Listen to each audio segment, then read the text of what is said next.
Andrea, al di là del risultato, una grandissima emozione e soprattutto una grandissima gioia trovarsi in un campo del genere al cospetto di una squadra del genere. Sì, assolutamente. Insomma, quando siamo venuti a vedere il campo prima della partita ho visto un po' di emozione negli occhi di quasi tutti i miei compagni, un'emozione che volevamo però mascherare durante la partita. Ahimè, insomma, prendere gol subito così che non fa parte di noi c'è un attimino, ma neanche tagliato le gambe, perché poi abbiamo il primo tempo, insomma, abbiamo espresso anche un buon calcio, abbiamo cercato di ribattere colpo su colpo alla Roma, però indubbiamente abbiamo preso sicuramente dei gol in momenti troppo determinanti, al di là del fatto che comunque poi la Roma ha avuto il controllo della gara. Ecco, diciamo che forse il gol che ha dato più fastidio è stato quello allo scadere del primo tempo.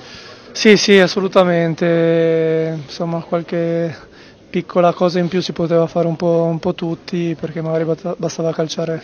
un pallone fuori, però esperienza che ci porteremo dietro per il proseguo del campionato. Rimane anche la soddisfazione, credo, di essere venuti a giocare a calcio, no? Di non essere venuti a fare nessun tipo di barricata, nessun tipo di ostruzionismo e quindi giocare a viso aperto contro una squadra dai valori tecnici indiscutibili. Sì, infatti quella è la cosa che dobbiamo portarci dietro, ovvero essere venuti a Roma, aver provato a giocare con quelle che sono le nostre caratteristiche e penso che insomma, il primo tempo soprattutto si sia vista questa voglia di attaccare la profondità, questa voglia di cercare anche ogni tanto anche di prenderli alti e cercare di limitarli nelle giocate. Quindi dai, è stata, ripeto, un'emozione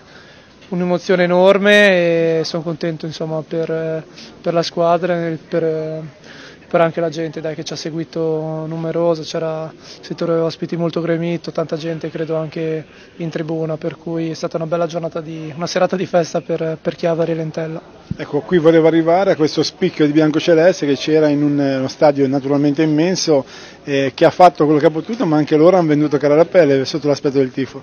Sì, ora trasformiamo tutto questo entusiasmo in campionato al comunale. In queste due partite qua è stato bello, davvero bello avere così tanti tifosi a cantare per noi e a cantare per la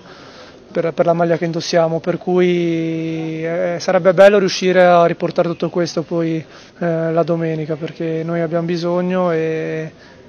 i tifosi hanno anche bisogno di noi, per cui che sia di buon auspicio per il proseguo.